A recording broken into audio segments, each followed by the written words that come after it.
You're really going to enjoy this message. Here we're going to talk about how much is enough. Not for me, for you. How much money do you really want? We're going to be introduced to a very special friend of mine, a great speaker and quite a result-oriented guy, Paul Hutsey from Pittsburgh, Kansas. And we're going to be talking about the image maker. You are an image maker.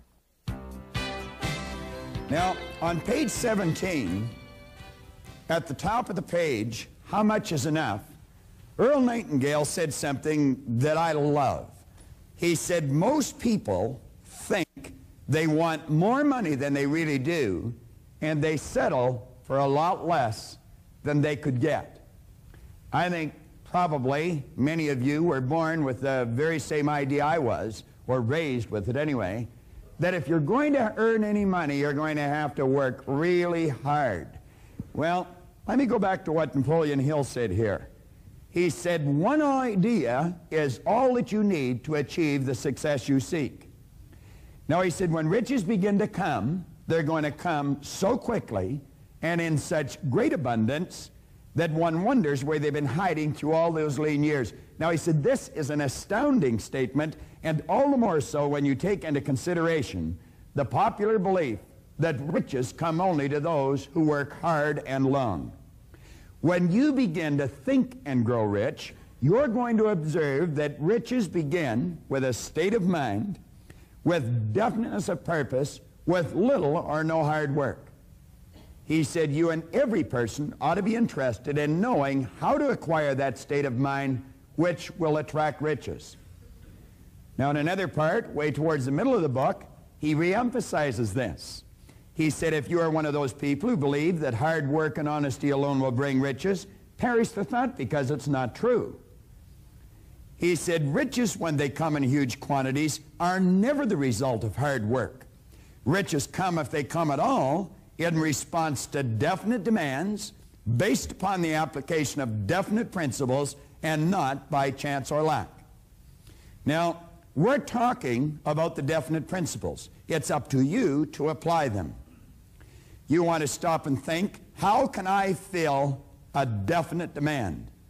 Now, you don't have to go too far to see very poor service. These people have never gained an understanding of the law of compensation. The law of compensation is based on three very simple points. The amount of money you and I earn is always going to be in direct ratio to the need for what you do, your ability to do it, and the difficulty there will be in replacing us. Now, there very likely is a great need for what you do. You had nothing to do with that. That need was just there. Your ability to fill that need. All you have to do every day is put forth an effort to do whatever you're doing better. And as you do that, you're going to find that it'll become very difficult to replace you. There's very few pros around. A lot of people busy, but not too many doing it properly.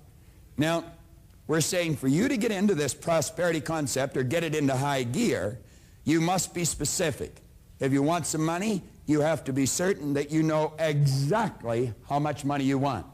You see, what we're working with is our subconscious mind. Now, we've touched on that a few times. Let's take a look at it again.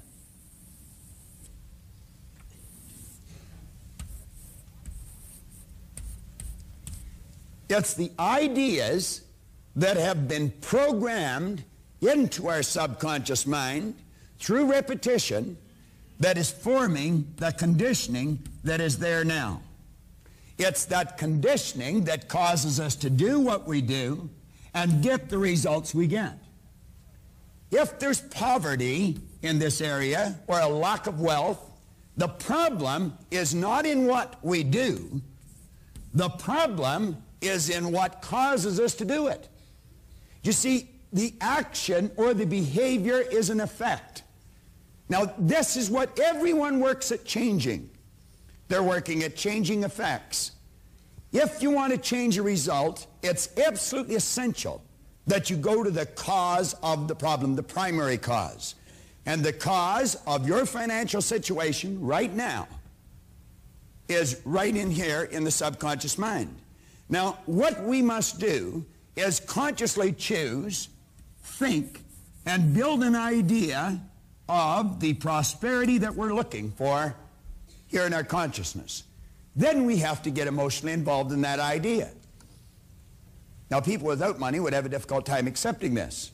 I have never met anyone with money that had a difficult time accepting this. As a matter of fact, they know it, and that's why they have the money. Now, you're working with your subconscious mind, and you have to know exactly how much you want. Now, let's stop and think for a few minutes about money. We live in one of the richest countries in the history of the world. There's absolutely no question about that. You can work productively all of your life. Let's say for 40, 45 years. And you know, it's a strange thing, but only 1 or 2 people out of 100 at the end of their commercial career are financially independent. And yet anyone can become financially independent.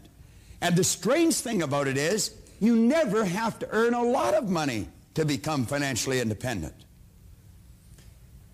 Very, very few people earn a lot of money. There is 0.453% of the population that are earning $100,000 a year or more.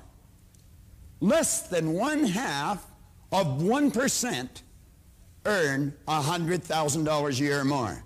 Now, that's shocking to the average person's mind.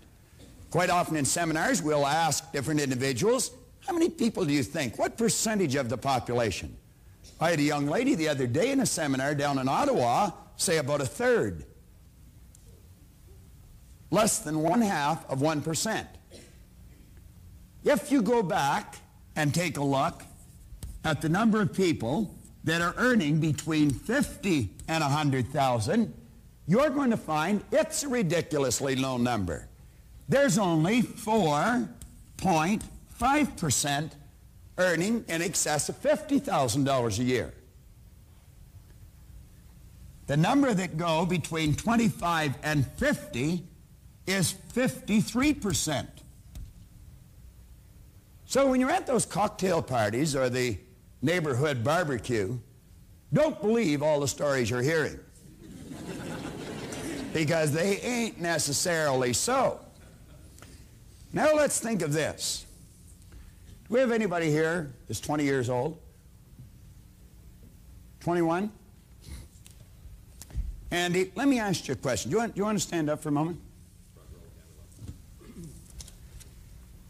Andy, how many ways, let me shake your hand first. How you doing, Andy? Thanks, good. I'm doing wonderful. Andy, how many ways do you think there are to earn money? Hundreds. Well, you know, it's written in the book that there's only 2.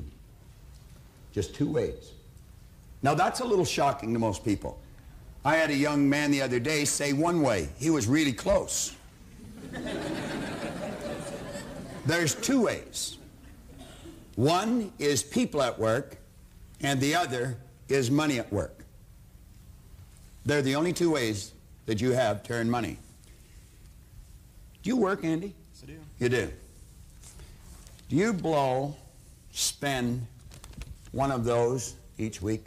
Very easily. Very easily. What we're looking at here is a $20 bill. Andy, when you got up this morning, did you sit on the side of the bed and think, I wonder if I'll get dressed today?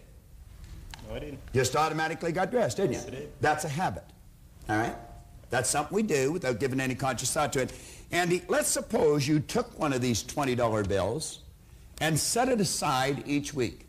Just fold it up and set it aside. And you did that for 50 weeks. You have 50 20s. How much money would you have? $1,000. $1,000. Now, Andy, if you did that for 50 weeks, you'd have probably formed the habit of doing it. Would you agree with that? Yes, I would. Habits are hard to break, aren't they? Yes, they are. And if you kept doing it every year for 40 years, how much would you have? $40,000. $40,000. That's right. That's if you just left it sitting there. However, if you found someone that really understood how to find gainful employment for that $20 bill, and you give it to them to put to work for you, then you've got two ways going for you. You're working, Andy, and so is your 20. Do you know at the end of 40 years, you wouldn't have 40,000, Andy. You know how much you'd have? No, I don't. What do you think you might have? So a couple $100,000? A couple of $100,000. If they only found gainful employment at 10%, you'd have $450,000. Yet all you've ever done is set aside $20 a week. If they found gainful employment for it at 12%, Andy, you wouldn't have $450,000, you'd have $850,000. And if they found gainful employment for this $20 bill at 14%, and there's many people around that can help you do that today, you'd have $1,520,000, Andy. And all you've ever done is set aside $20 a week. And you'd have $1.5 million working for you.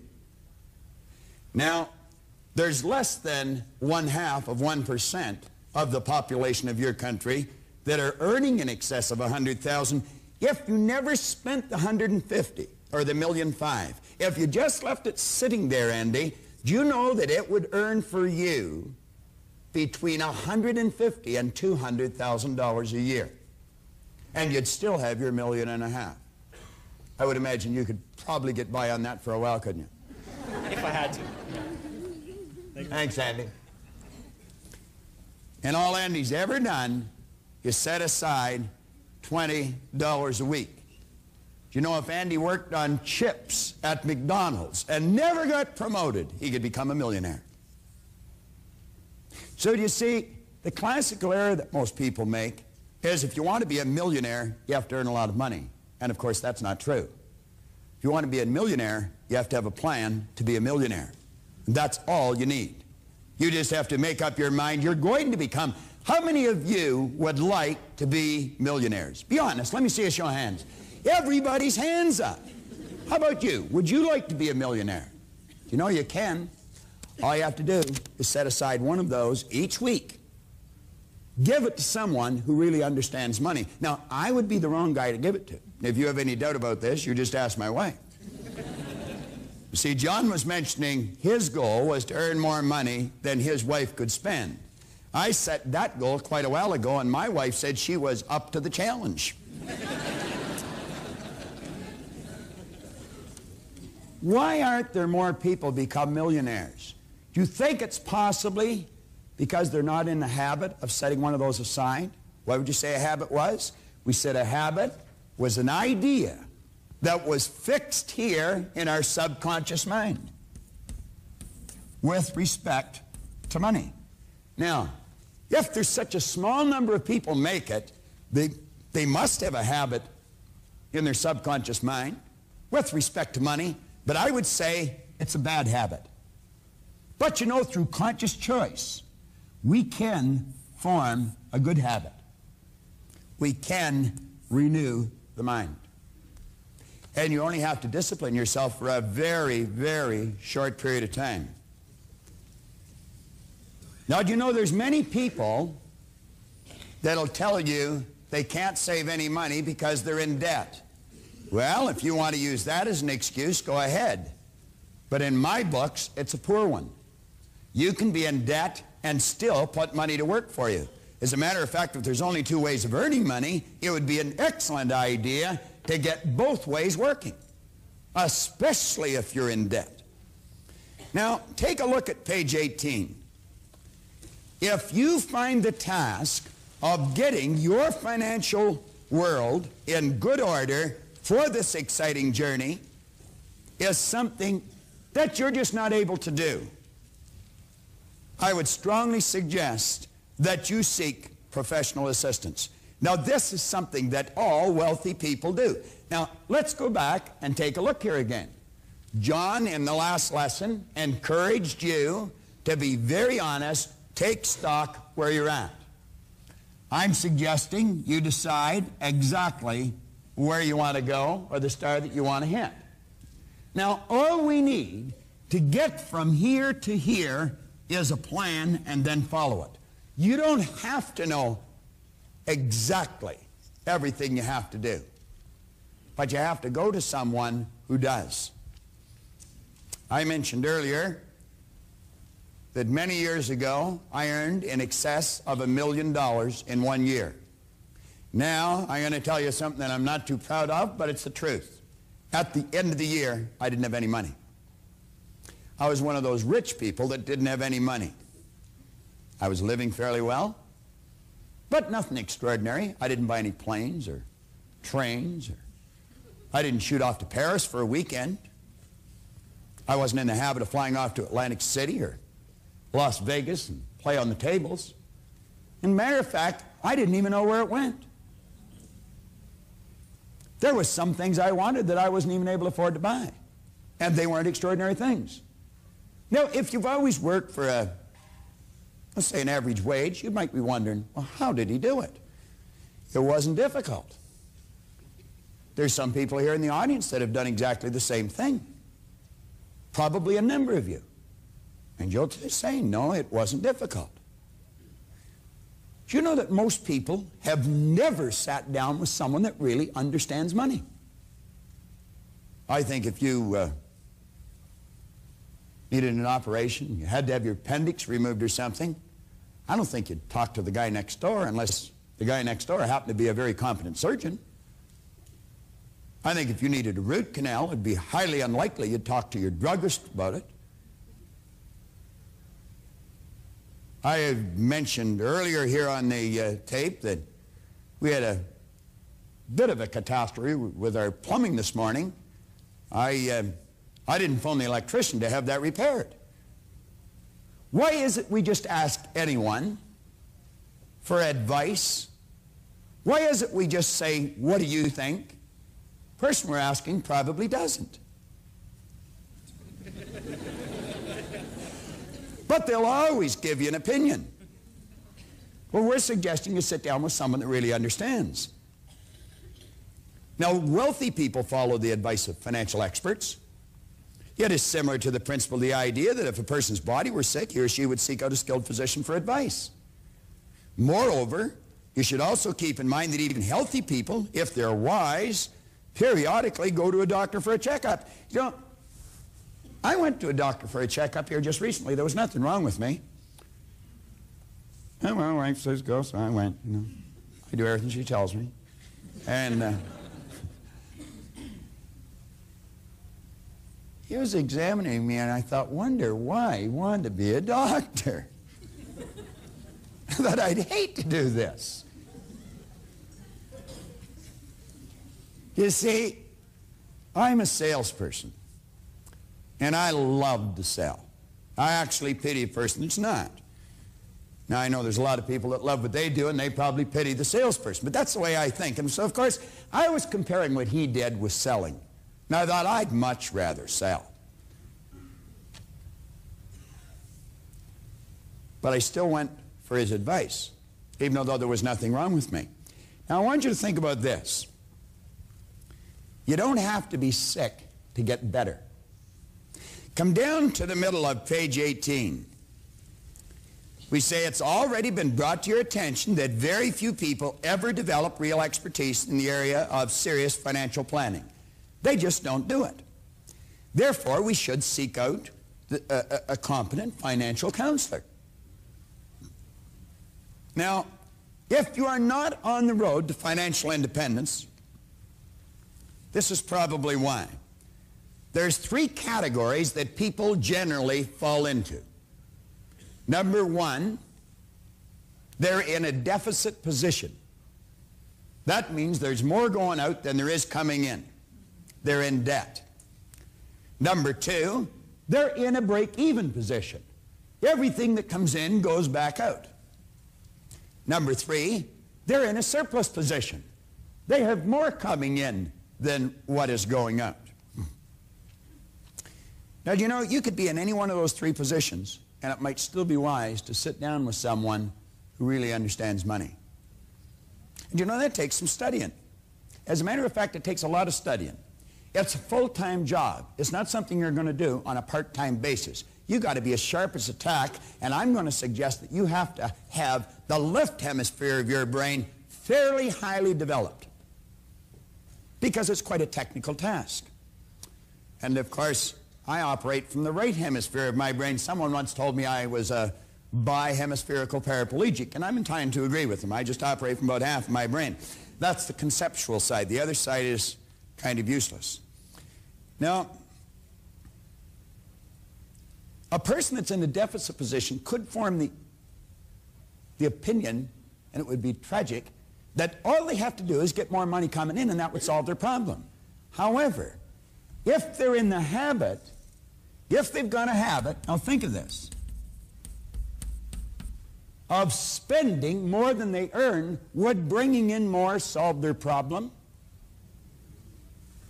No. No. Of course not. If a person was in a break-even position, if they were in the habit of spending everything they earn, would bringing in more money solve their problem? No. No. Well, maybe the person should change a habit. Maybe the person should change the way they think. Maybe they should change the source of their advice. How many of you would really like to become financially independent? Be honest. Ask yourself, do you really want to change your financial position? Now, I'm going to give you a formula that the masses use, and because they use it, they end up broke. It's a simple formula. There's nothing complicated about it. They take their income, they subtract from their income their expenses, and what is left, they save.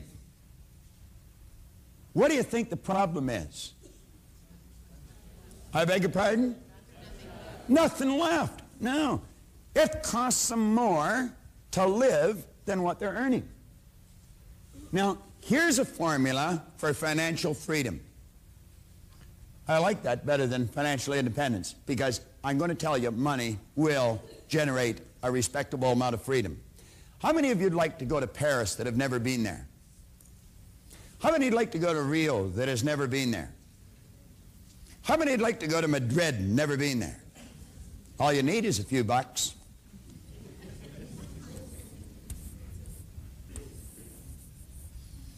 A person should sit down and establish financial goals. They should know exactly what they want to be worth a year from now, 5 years from now, 10 years from now. Without giving any thought of how they're going to get there, this is where I want to be. Then they should add to that their expenses. Do you know that most people do not even have the brain cells to figure that out properly? I might be able to, but it would probably take me a long time, and I would really be afraid that I would make a big error. This is something that has to be done by a pro. Most people are not able to even identify all the areas they spend money. Well, they may think they do, but they really don't. When they add those two together, that tells them what their income must be. Now, that doesn't change their income, but at least they've got a target to shoot at. Now, if you want to become financially independent, sit down and decide exactly what you want. Go to a real good financial counselor, a financial planner, and let them get involved in what they call a fact-finding mission. They've got forms, they've got that little chip now. I mean, there's so many ways that they can do it. Let them figure out what it costs you to live, and then you're going to know how much you have to earn. Now, here's how we change it. I want you to take the back of that little card that you've got. Take the back of that little buff card.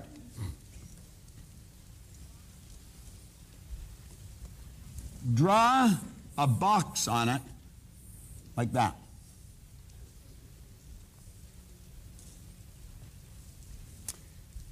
Now, if you're sitting in your den, in your family room, maybe out in the backyard, go and get a pad and a paper. Just turn this off until you get it, and then put that box on it. Now take and draw a line right down the center. Now take and put 4 lines inside the box.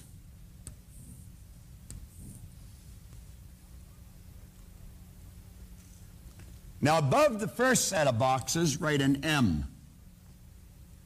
Above the last one, put an F.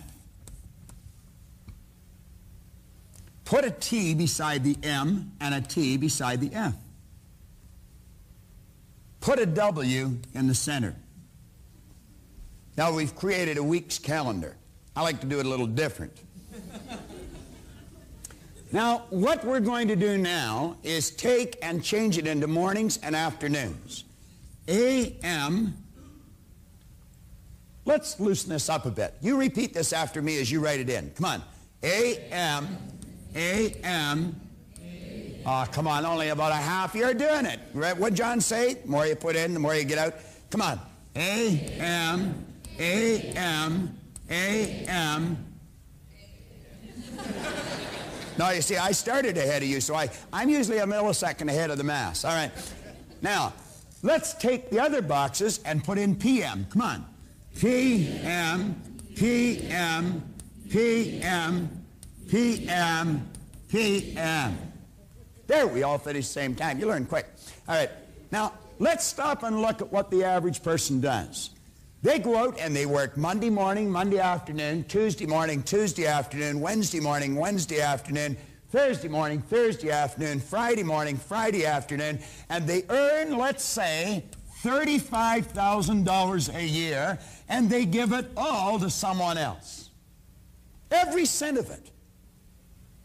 They give it to the mortgage company, they give it to the grocery store company, they give it to the leasing company, they give it to the gas station company, they give it to the dry cleaning company. They give it all away. It was their money. They worked for it, they earned it, and they didn't even keep any of it. Do you know the ancient Babylonians go way, way back? They knew exactly how to become financially independent. They were a very, very, very wealthy race of people. They said that a part of all you earn is yours to keep. And what you should do is take the first part you earn. That's yours. Now, you're going to find people say, but I couldn't afford to do that. Oh, the truth is, you can't afford not to do that. Because you see, the latter years of your life, what should actually be the worst, may very well or the best, may very well turn out to be the worst. Andy, $1.5 million, and all you've ever done is set aside $20 a week. Is that correct? Have you any idea, Andy, what you would be worth in a relatively short period of time if you did that? If you just said, I'm going to take what I earn between 8 a.m.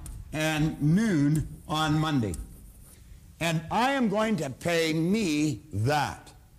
Anyone that is prepared to make that kind of a commitment, I can assure you, can become financially independent in a relatively short period of time. Now, for many years, I traveled with John all over the place, all over the country. We would work up 200 cities in a year. And we were working with all kinds of financial institutions. And you know what really puzzled me? These people were working around money all the time, but they didn't understand it. Most of them didn't even have very much of it. It's like Bernard Baruch one time said. He said it puzzled him. People on Wall Street worked around money all their life, and yet they didn't understand it. They thought they were excited because they were earning money. The truth is they were earning the money because they got excited. There's a story of Pat and John in the Born Rich book. Pat and John are friends of mine. Here about 6 years ago, 5 years ago, 6 years ago, I guess, just around this time of year, it was around the beginning of November, we got together and we sat down in the Prince Hotel. It was obvious to me that they were not a very happy couple, and they weren't. And it was obvious why. They had never sat down and taken one of these gold cards and written on it what they wanted. They were locked in that particular morning to a very negative polarity. I was locked into a very positive one. I was not about to move. And I said to them, John, what's something you really want? He thought I was being ridiculous, and he says, Pat and I'd like to have our own house. I said, then go and get it. Well, he said, we can't. Well, I said, why not? Well, he said, we haven't got any money. I said, John, you don't need any money. Now, some of you would think that's sort of a ridiculous statement. They certainly did. They said, what do you mean we don't need any money? I said, well, you haven't made a decision to buy the house. What do you need the money for? And you know, that's why most people never make a decision to live the way they want to live, because they haven't got the money. Then the truth is they don't need the money until they make the decision to do whatever they're going to do.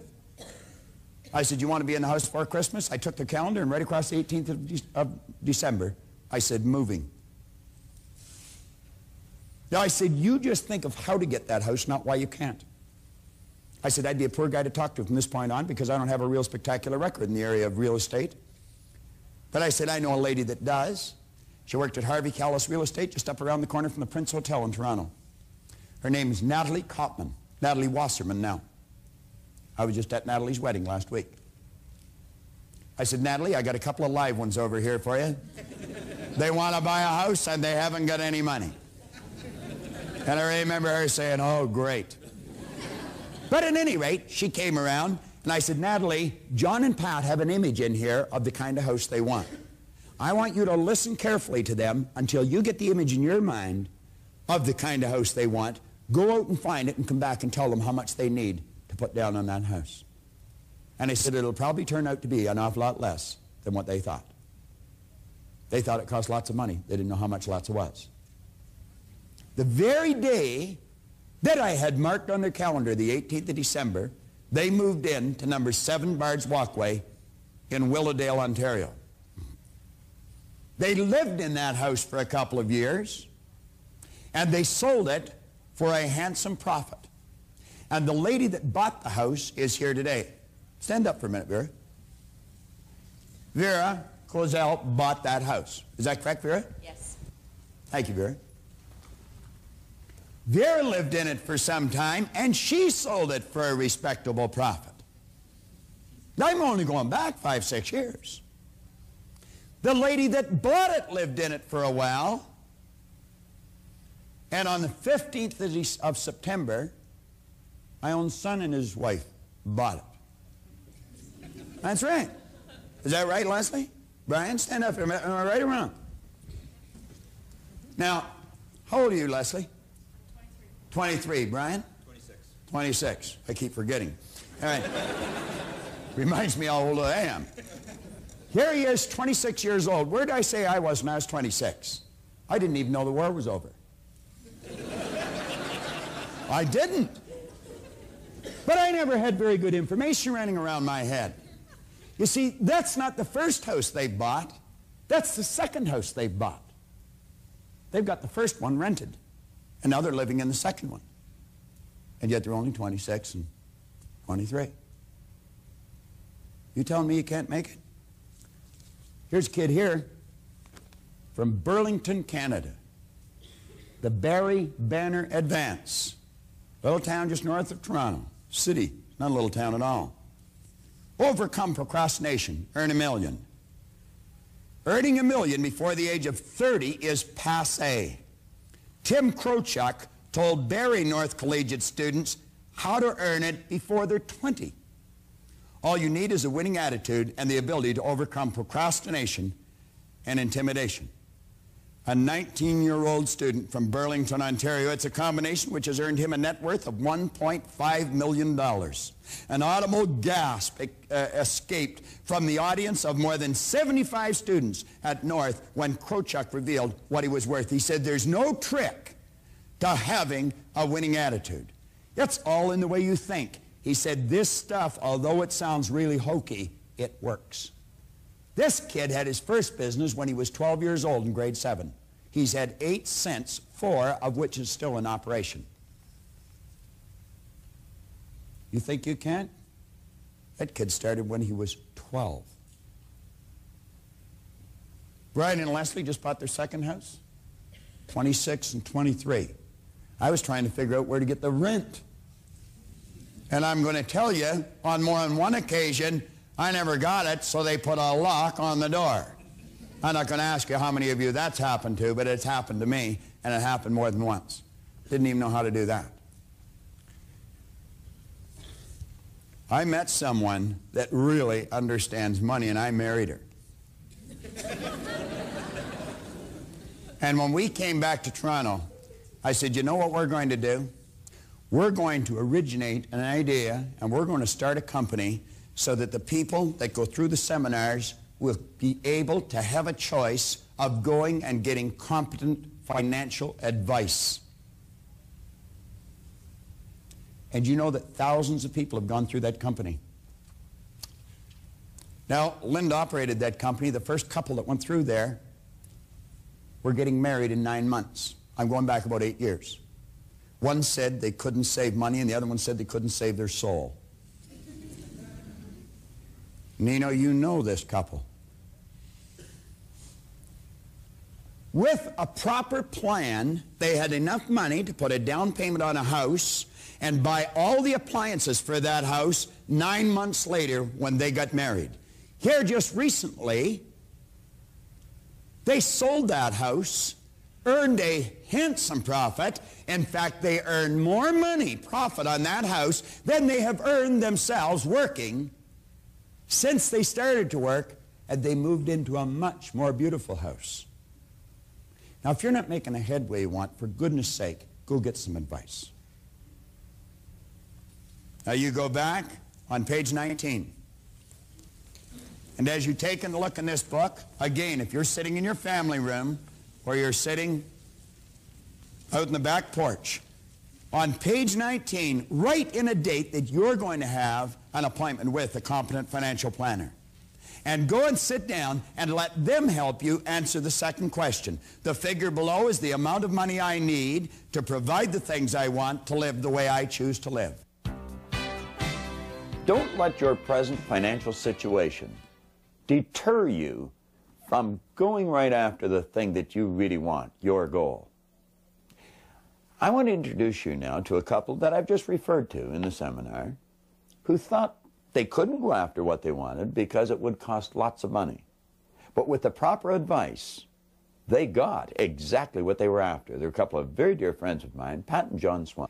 We met Bob early that day. I remember it very distinctly. It was at the Prince Hotel in Toronto. We were to meet him at 7 o'clock in the morning. And the whole purpose of the meeting was to find out what we really wanted. We didn't know at that point, but we knew we wanted something. And I remember meeting him, and he looked directly at John and said, "What is it you sincerely want? What do you want more than anything?" And John just looked at him and I sat there and I thought, we'd been discussing this for a couple of hours. I sat there and I thought for a couple of minutes and I said, "Bob, I really want Pat and I and Tony to have our own house for Christmas, 1982. And this was early November. And that's what I wanted, and it scared me. We hadn't done real well financially up until that point. We were living in a basement apartment, and the idea of owning our own home before Christmas was what I really wanted. But I didn't know how to do it. I didn't know what I needed to do it. I didn't know where I was going to get the money. I had never bought a house before. I didn't know even who I had to contact as far as a lawyer or a real estate person or anybody that I needed to help me get this house. Not only that, John, we didn't even know how much money we needed. We didn't have a clue. We just thought it was astronomical, and we sort of discounted it, put it out of our minds. And that's when Bob sat there and looked at us and he said, well, what you have to do is put together a plan. And with that, he reached down and he moved his coffee cup off the placemat, and he picked up this placemat. And I still have it. I'm not a collector, but I still have it because it... You gotta look at this. It's great. It says the Prince Hotel down there. And Bob turned it over and he wrote us out a recipe of what we needed to do to get this house. And he wrote a statement on top of the placemat, and it says, decide on the amount you want to live the way you want to live, and go for it. And with that, we started into some action. Bob suggested a real estate agent that we contact and get this real estate agent to show us some houses, find out what the prices were, find out what kind of house we wanted. We had to get a picture, a clear picture of what we wanted. We had to get emotionally involved in that picture. It was something that was, it was such a big idea for us at that time. It scared us. It really made us uncomfortable. And with that, Bob laughed. You know, he really did. He said, it should make you feel uncomfortable. If it's a big enough goal, it will make you feel uncomfortable. And he grabbed my day timer that I had sitting on the table, and he opened it up until December 20th. And you can see the day timer. He put a line through the date, December 20th, 1982, and he wrote, moving into house.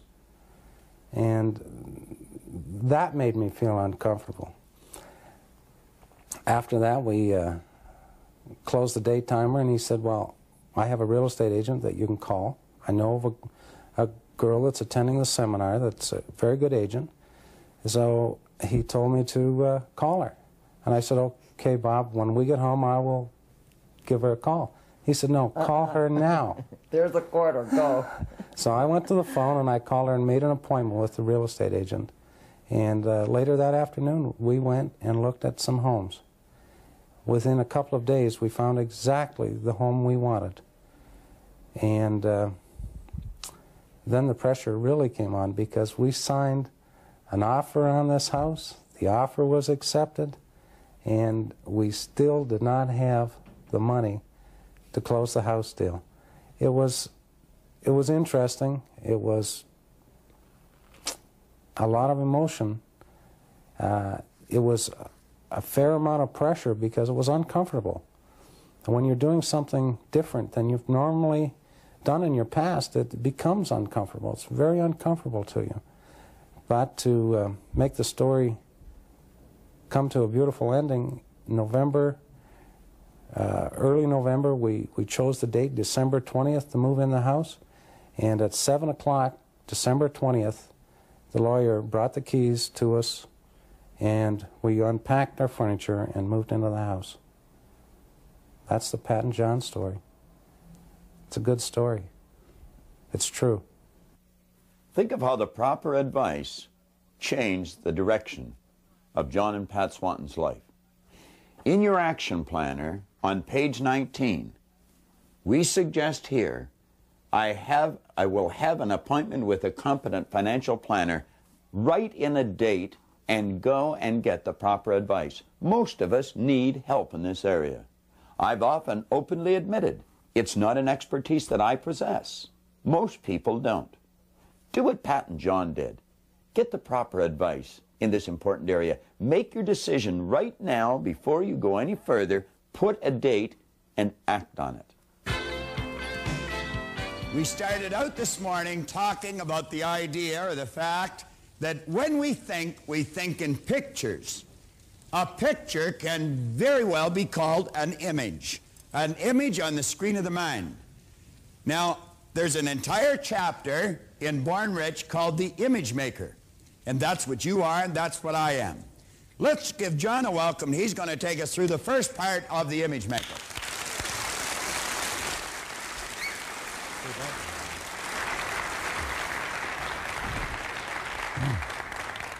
Are we ready? Yes. How do you feel? Wonderful. You know, a number of years ago, I had an opportunity to work in a couple of educational institutions. And if you were to go, how many people from Mississauga?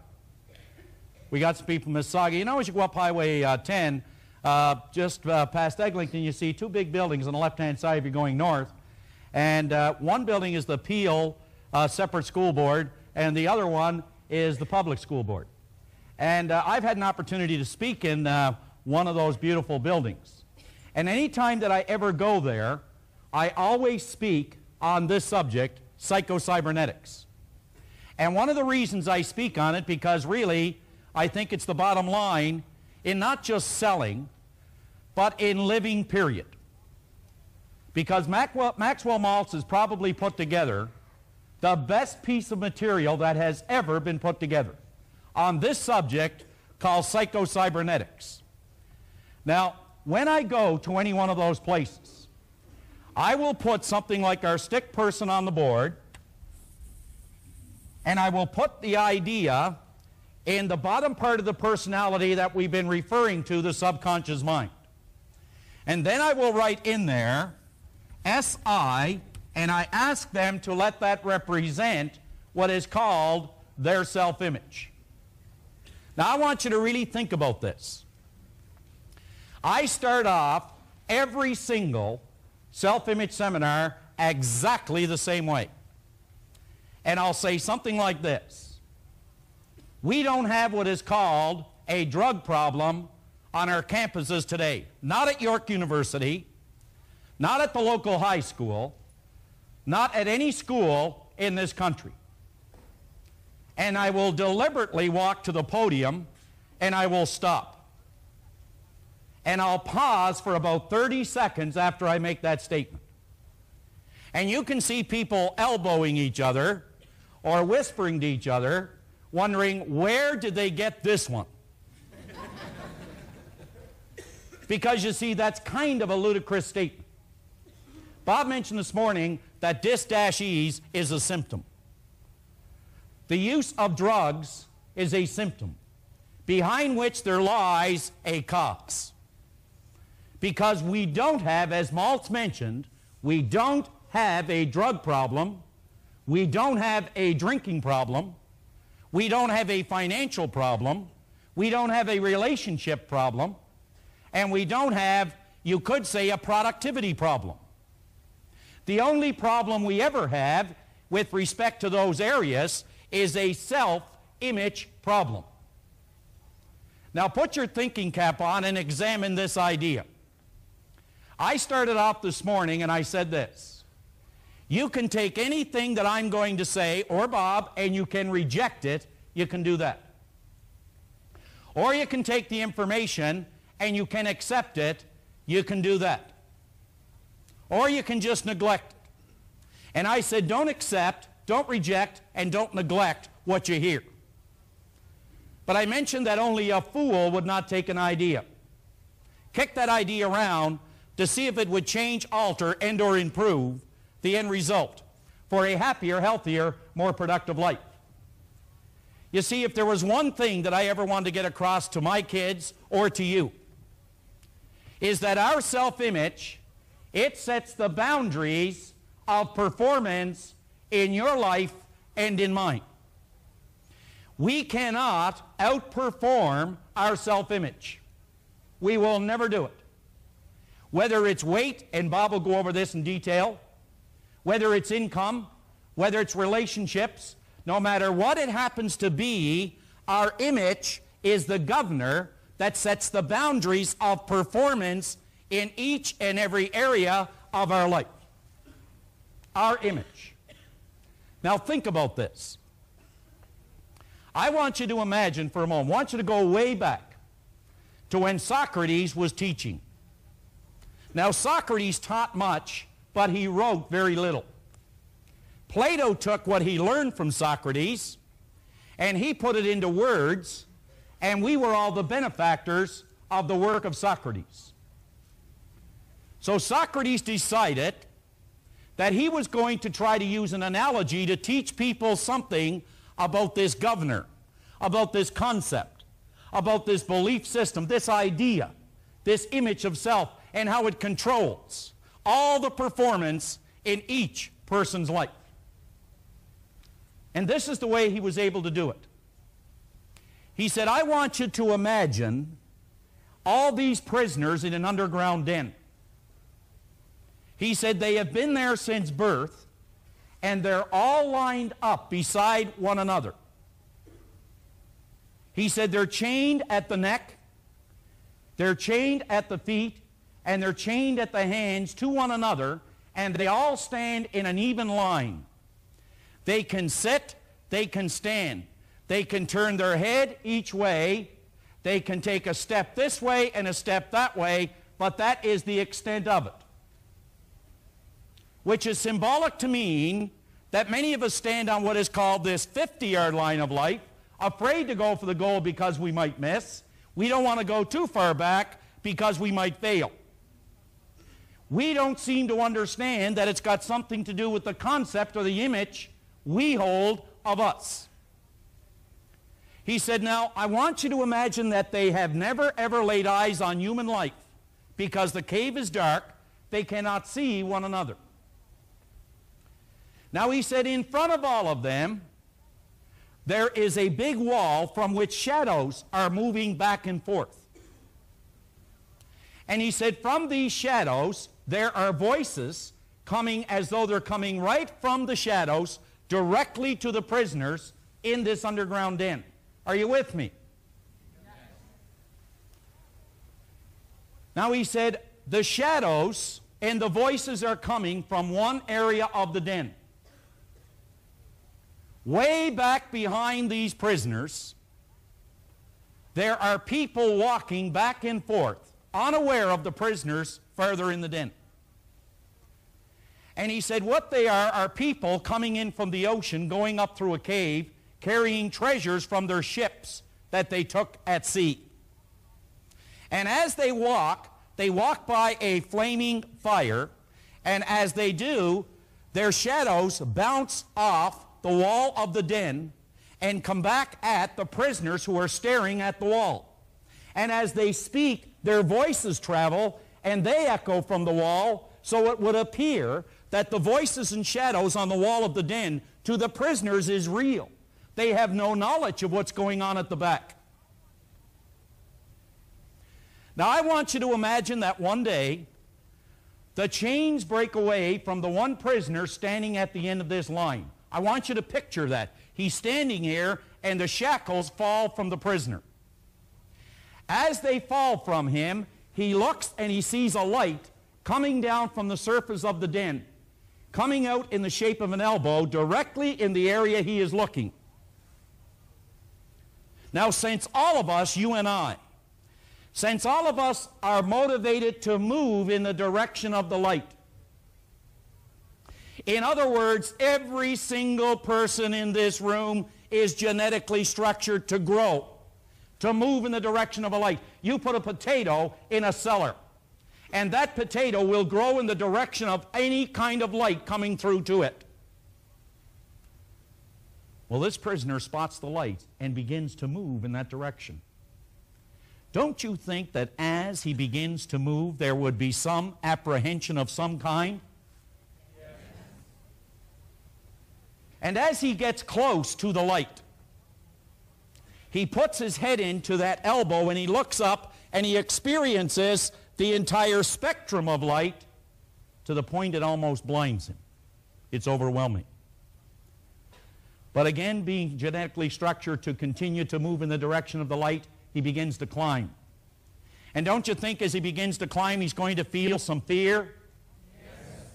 And as he reaches the surface, he looks and he sees the sky, some clouds, the trees, and all that nature has to offer. Don't you think he would now be in a state of awe?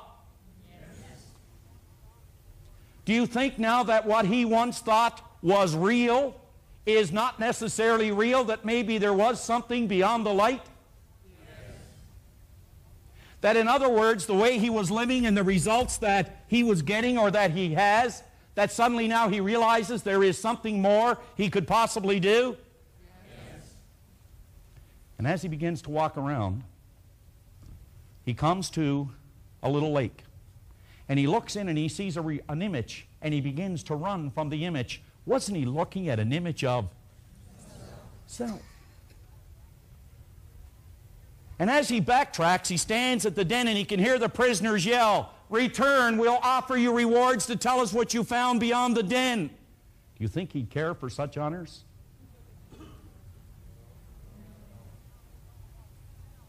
And if he did go down and tell them what he found, do you think they would believe him?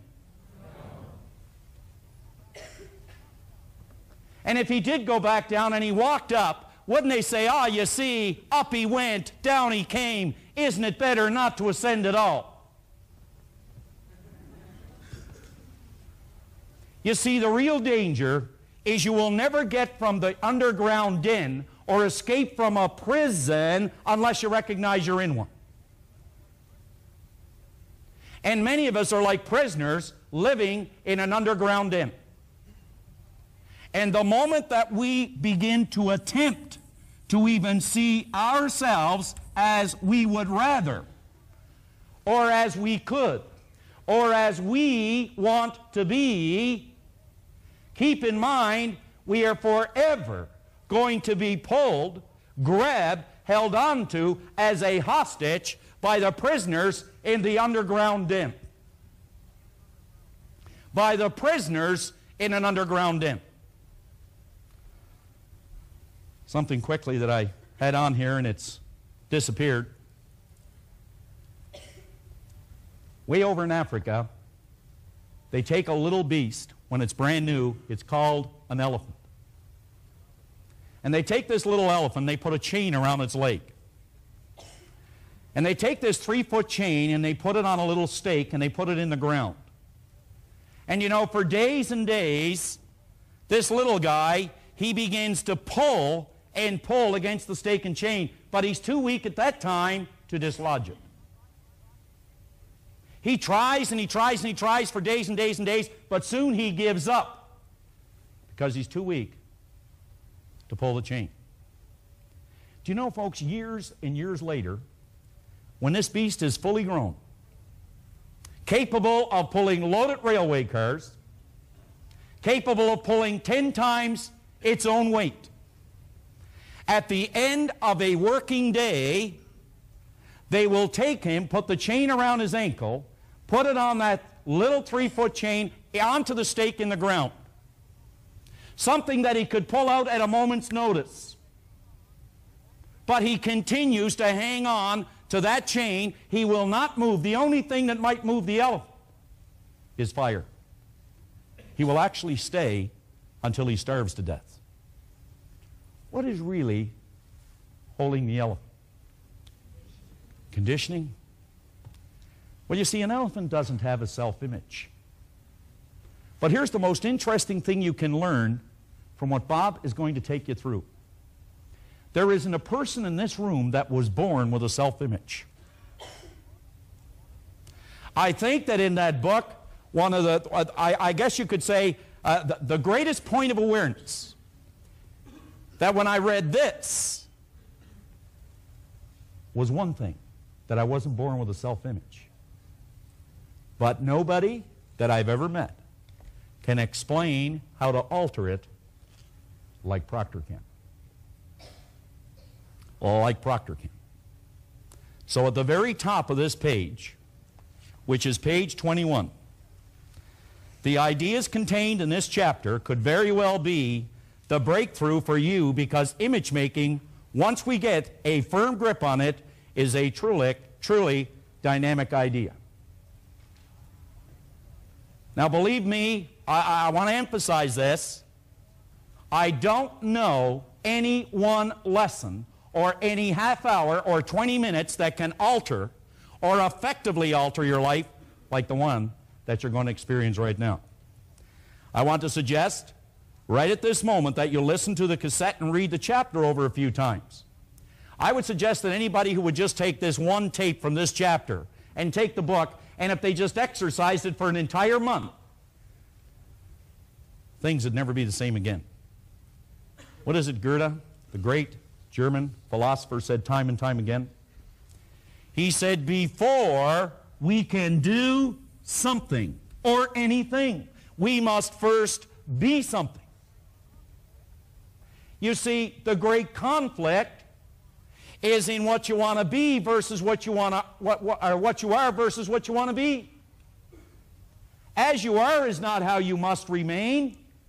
What you want to become, that's what we're working on. So before we can do something, we must first be something. Most people live and die and never fully understand the power of image making. Understand that we are relating this idea to money in this particular chapter and to other areas, as you'll see when we get into it. But I want you to know that once you fully understand the image making concept, you can effectively use it for whatever good that you desire. For whatever good that you desire. You know, the change in relationships alone will absolutely stagger you. Will absolutely stagger you. The way you feel about you, the insensitive comments that you may get, you know, they'll hit you and they'll just rebound off you like water off a fish, because you'll have an understanding now that you're in control.